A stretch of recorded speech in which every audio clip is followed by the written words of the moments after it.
Hello, everybody. My name is Brent Rice, and this is my friend Ted Spencer, and he's going to be helping me today go through my counseling scenario. Ted's going to be playing the part of Frank. Frank is an Iraqi war veteran, recently returned home. He's diagnosed with PTSD and a traumatic brain injury, and he has chronic pain, which leads him to take morphine. And morphine it causes him mental issues with his PTSD and everything else. And so therefore, a little over a month ago, he had a suicide attempt. Frank locked himself in he and his wife's bedroom with a 9mm handgun and was threatening to kill himself. So his wife called 911 and the cops came. They were able to talk Frank down.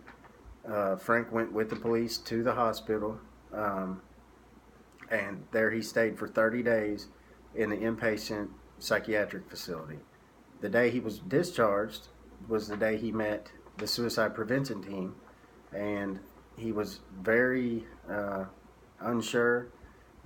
We were talking to him about coming to a suicide prevention group, and he was unsure about that, had trust issues. And he knows that he doesn't want to die, but he blames himself for things that happened in Iraq, and he also doesn't want to use morphine anymore, but he is in pain. So he's unsure about a few things. So I'm going to use the technique motivational interviewing to try to get some self-motivation to change come out of Frank. So here we go. Well, hi, Frank. Thanks for coming back in today. Good to see you, bro. How was your week? Yeah, it's been a little rough this week. Has it? Yeah. Well, I'm glad that you came through with your promise to yourself and came back today. It takes a lot of courage. Thank you. So we talked a little bit last week about the PTSD, the suicide prevention group, and we talked about some of your uncertainties with that. Mm-hmm. We talked about a lot of the blaming that you have going on, your substance abuse problem, and why don't you open up and tell me, what do you think you need to change? Well, I've got to find a way to control the pain, and I've been told that surgery might be an option to help alleviate some of that, Mm-hmm. and hopefully, with a good outcome with the surgery, it'll allow me to gradually get down on the amount of morphine I'm taking right now to cover the pain, Right.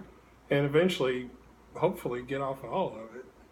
Okay, so that's a great goal to have, and sounds like you do have a plan in place to try to do that. Have you talked to your primary care doctor about all this? I have, and we've already done the MRI. I've had 2 back surgeries already. They've identified the issues, and I've got an appointment set up to see a neurosurgeon for possible 3rd surgery. Okay, so you've had 2 surgeries in the past. I don't want to speculate, but did they give you pain medicine for those surgeries? Yes. Prior to and then during the recovery process through those 2 surgeries. Okay, and did you have any problems with the medications they gave you then? Like, did you get addicted to them then? Yeah, I did. You did? Yeah. And how did you stop?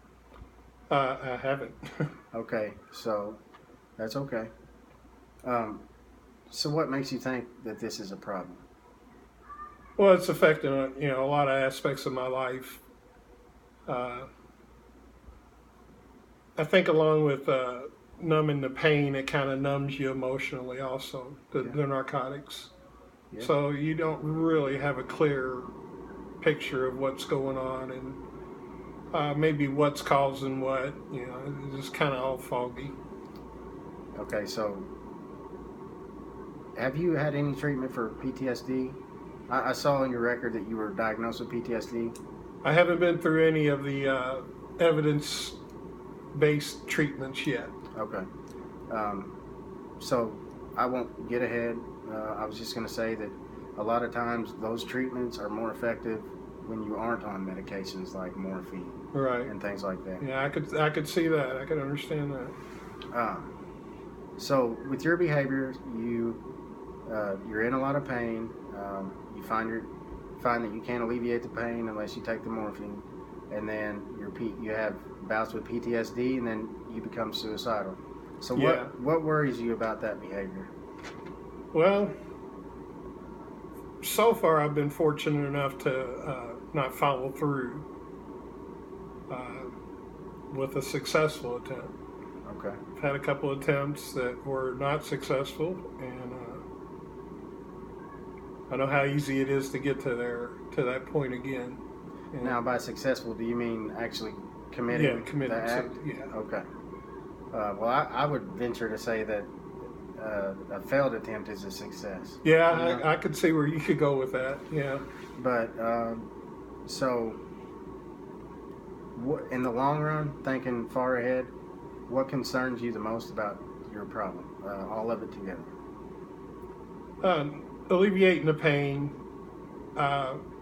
finding out how to deal with the recurring nightmares and the PTSD symptoms, and trying to get a better handle on things. Okay. All right. So, in the past, have you tried to? I know you said that you didn't have any luck trying to get off the morphine, the other two back surgeries. No. But think back in your life, has anything? Have you ever overcome anything? Have you ever made drastic changes in your life that you were proud of? Yeah, I have. Okay. I have. Would you like to share one? Probably the most significant was the way that wow,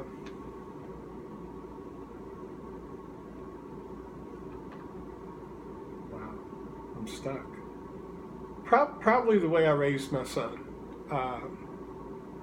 I came from a pretty abusive home, and chose not to expose him to those kind of things.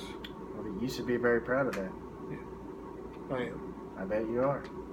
You love your son very much? I do. What does he think about the things that you're going through right now? He's trying to understand it all, and he's upset with me in the sense that, you know, this last attempt had a gun involved, and he came to me, and we sat down and talked about it a little bit, and he asked me if he wasn't worth living for. He asked you that? Yeah, and that was How did that make you feel? powerful stuff. Yeah? You know, powerful stuff. He loves you. Yeah. So, if I was to ask you, what are the main reasons for you to make this change in your life? What would you say? Peace of mind and family. Peace of mind, your son, family. Right. And I think those are 2-3 very, very good, important reasons to live. You know, and so if you were going to make this change, how would you go about it? I think this the possibility of a third surgery, and, you know, the outcome coming, you know, out better than the other two, and getting some of the chronic pain issues resolved, and then slowly coming down off the morphine. I think that's short-term goal would be starting there. Yeah, that's a good goal. You might be able to talk with the medical team and get any advice, like how, you know, just tell them up front that you have a substance abuse problem, and you would like their medical advice on how to properly, you know, dose it down, you know, because you don't want to end up hurting yourself. Right. And you can't just cold turkey. Right. But always talk to your doctor about that. Yeah, I would.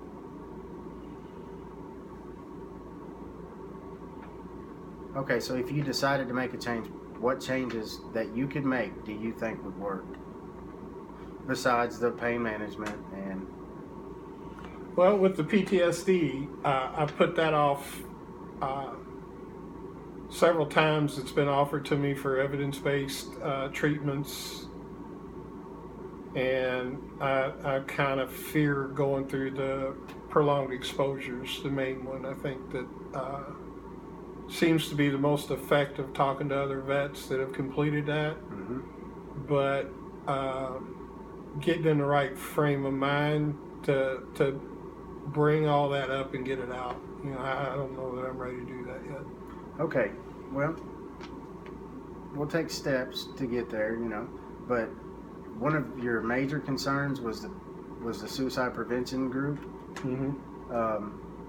I know several veterans that have gone through that group that were feeling the same way that you do right now, and they were scared of the treatment and what might happen to them, and they went through this suicide prevention group. It's four meetings. We encourage you to come to 4 meetings. Mm-hmm. And then after that, it's all up to you if you want to continue coming.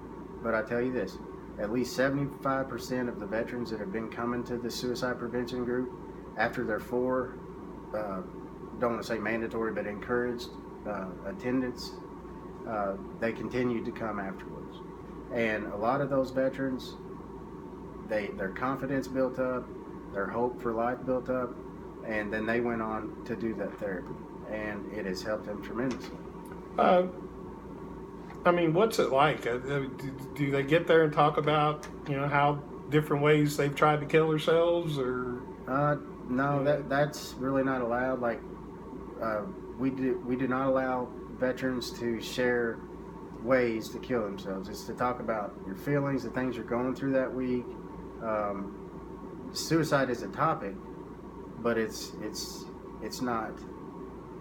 There's nobody giving you instructions on how to go home and kill yourself. Not at all. It's Right. the complete opposite. It's a support group.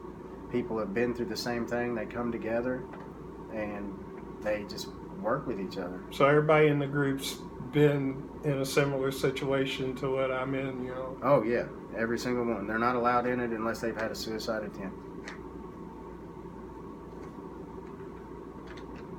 That might be something I might be interested in. Okay. On a scale of 1 to 10, how sure you are that you're ready to do that? Probably a strong 4. Strong 4. I affirm you for that not being a 3. What would it take? Give me three ways that you could get that up. Yeah, one way. Just give me one way that you could get that score up to a 5. In willingness to come to group. Mm-hmm.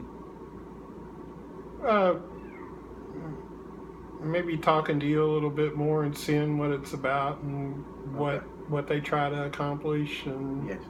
Okay.